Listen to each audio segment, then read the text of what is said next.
If there's been a more anticipated car in the UK over the last year or so than the Tesla Model 3, then I can't think of it. But finally, the wait is over and it's here. It looks like nothing else on the road. It's basically state-of-the-art tech on wheels, with a sense of humour. Oh, you've put the fart mode on. And of course, it's fast. It does feel so quick. And what's more, it's already started picking up awards. It's just been named the Auto Express Car of the Year for 2019. There is an awful lot to tell you about the Tesla Model 3. But before I get started, don't forget to subscribe to the channel, and if you click on the little bell icon, you'll get a notification when our latest video has landed. And of course, you can follow us on all the usual social channels. So the Model 3 seems to me to be the car that brings together all the great things about Tesla's other cars and does it just a little bit better.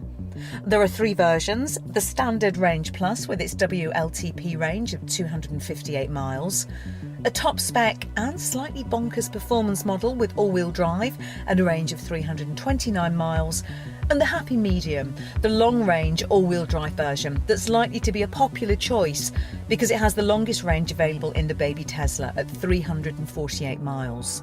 Which, when you consider that our average daily drive here in the UK is between 20 to 30 miles, makes even this car, the standard Range Plus, very easy to live with.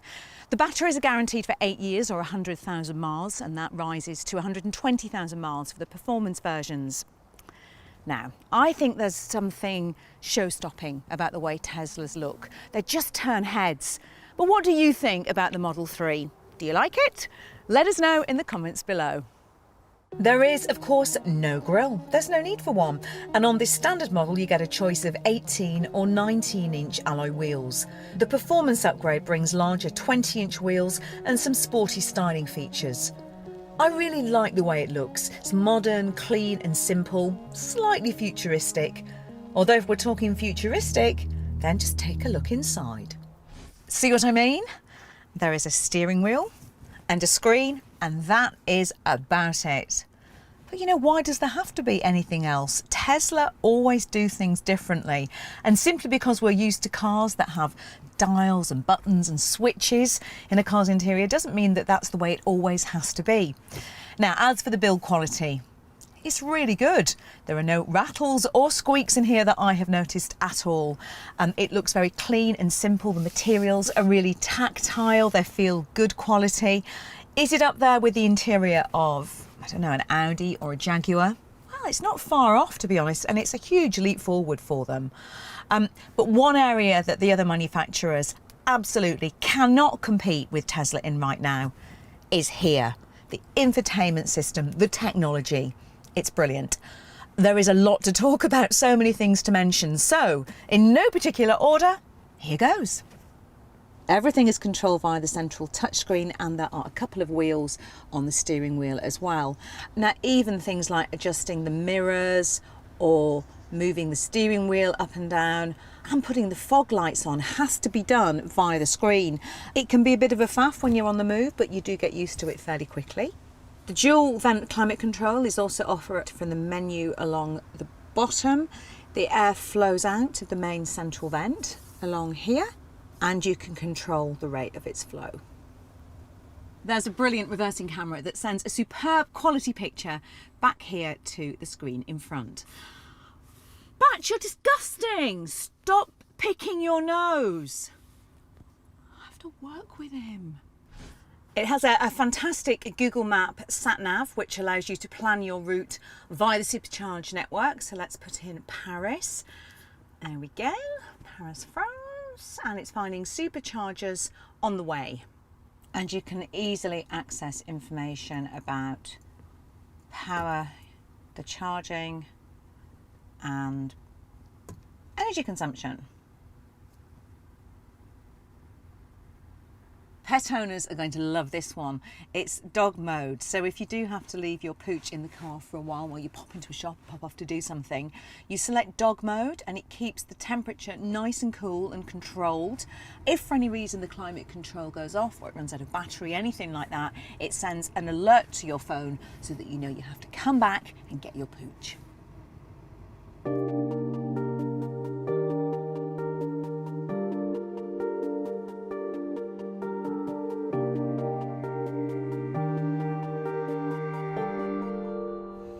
plenty of storage in there. A couple of cup holders, more down there. Place for your mobile phone. There we go. It's also very delicately balanced with magnets, but you are going to find yourself using the blue cloth a lot because it gets very dirty with fingerprints. Along with a fantastic games console that you can play when you're stationary, you do of course get Tesla's little Easter eggs, which are now in a toy box. Of course they're in a toy box. Really love this. Oh, perfect for those cold days at the car Biotrack. And the best thing is that it also turns the heated seats on and starts to blow warm air out, which is fantastic. But this is my favourite because I am at heart about 6 years old.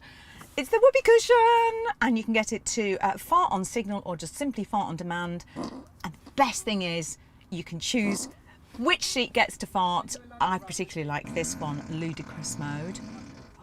Yeah. Just getting. All right. Lunch. You want the jacket? But oh, you've put the fart mode on. I think you need the You are toilet. such a He needs the child. toilet. He doesn't need lunch. You get your own lunch. You get your own. I know, I'm so childish, I can't help it. Inevitably though, the screen will get so much use, you will be very happy to take advantage of this screen clean mode. Da, da, da, da, da.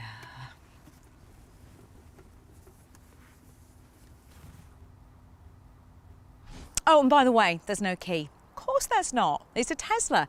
Everything is controlled via an app. So it lets you do a whole range of functions on here, everything from information about charging to setting the climate control.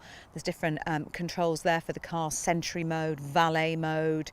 You can get it to flash the lights or honk if you lose it in the multi-storey car park. And look, I know that batteries, particularly mobile phone batteries, do have a tendency to run out. But don't panic, because you also get a little credit card type entry key for the day that that exactly happens. And it hasn't happened this time, so let's go in and take a look at the back. So here in the back, well, let's start with the positives. Shoulder room and leg room is good. You get Isofix child seat points on each of the two outer seats. I really like the little coat hooks that just pop out there. There's a couple of USB ports, good sized pockets on the back of the seats, and also really good sized door bins, which there are in the front as well. Right, what's not so good? Well, this really irritates me. It does in any car. The windows don't open fully down, which I find really annoying. You also, because I guess the batteries are underneath, your legs get sort of thrown up, pushed up into slightly strange position.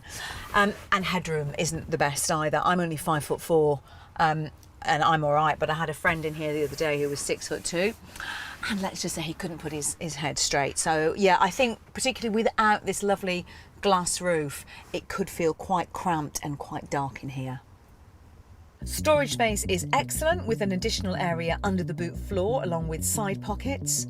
But one of the few flaws on the Model 3 can be found at the back, where the lack of guttering means that when it chucks it down and you open the boot, things inside it can get wet. And the shape and size of the boot's opening doesn't make it that usable. And of course, no engine means you get a trunk and a frunk, which you can also open remotely from the app. Are you sure? Yes, thank you for checking. I am absolutely sure. Let's take a look. It's actually a really useful space. It's a good size, and you've got little hooks on here to hang shopping off. So that is the frunk. And of course, there are lots of options available on the car. One that I really like is summon, which means that you can summon the car towards you. It will drive itself out of a tight parking space, or if you're feeling a bit lazy. Sadly, this version doesn't have that tech, so I can't show it to you, but I do like it a lot. As I've said, this is the standard model. 0 to 60 takes 5.3 seconds, although it still feels far quicker than that. In fact, it has almost the same performance as the more expensive Model S, yet costs just over £37,000. So let's do the acceleration thing. I know it's not the performance model, but it is still really quick off the mark. So we'll take it into standard acceleration. It's out of creep mode. It's not very scientific, but Greg is going to time it for me on his phone. Go on, Greg. Okay, are we ready? I'm ready. 3, 2, 1. It does feel so quick. Doesn't matter how many times you do that. It's not boring ever. Stop, 60, there was 60. What was I at? So 5.7 seconds. Ooh, now that's not bad because I think the official time is 5.3. So in our very unofficial timing, it's not bad for a saloon, is it? As for the rest of it, fasten your seatbelt, Greg. Come on. In fact, the official 0 to 60 figure is 5.3 seconds, but get into that top spec performance model complete with all-wheel drive, and that comes down to 3.2 seconds, which makes it quicker off the line than a McLaren F1. But it's the happy medium Model 3 that's likely to be the popular choice in the lineup, the long-range all-wheel drive. It certainly isn't sluggish either, with 362 horsepower streaming from its dual electric motors, delivering a 0 to 60 sprint in 4.5 seconds. In the past, I've often referred to Teslas as tech on wheels. Absolutely brilliant tech, but not quite as brilliant to drive. However, this changes everything. The whole thing is extremely enjoyable and feels really solid on the road. The steering, particularly if you get it into sport mode, as I have now, is super impressive. Very responsive, the car's gripping really nicely into corners, feels well planted on the road. It's really impressive driving dynamics. The throttle response can feel a touch jerky at first, but that's really driver error, and once you get used to it, it's not an issue at all. One thing I do really like is the brakes. Normally with electric cars they can feel very grabby because of the regeneration that's going on. But because a lot of the regeneration with the 3 happens when you take your foot off the accelerator, the actual braking itself feels, there you go, really quite nice and smooth. But it is very hard not to keep making the most out of that throttle.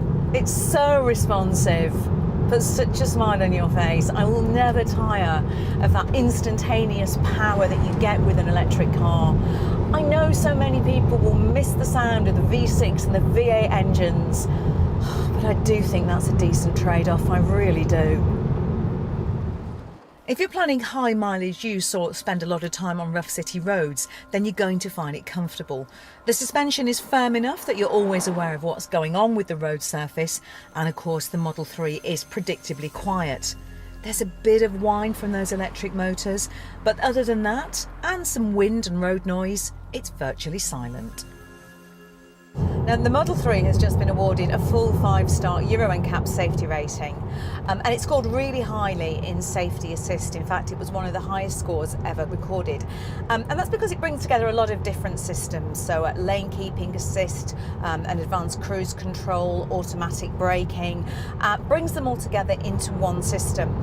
And there's a really clever thing that it does that I like a lot. So we're on the motorway and this screen is constantly showing what's happening around you. See, there was a motorbike going ahead. We just passed a larger vehicle, and it's using a series of high definition cameras and also radar to be able to do that. So it could just see the motorbike that went past, can see all the cars around you. It's a fantastic idea because it really helps you with blind spot, and so many accidents are caused by just not being able to see what's just over your shoulder.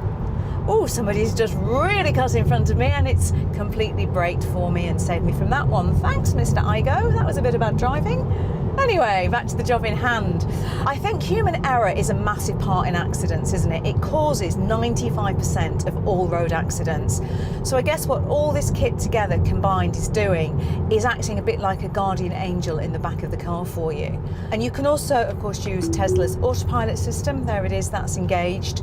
That will automatically change lanes for you. And in some markets around the world, it will also even take you off the right junction on the motorway.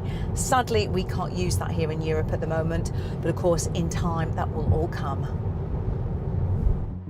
Charging happens via a Type 2 or CCS cable, which gives you access to public fast charging as well as the excellent Tesla supercharger network.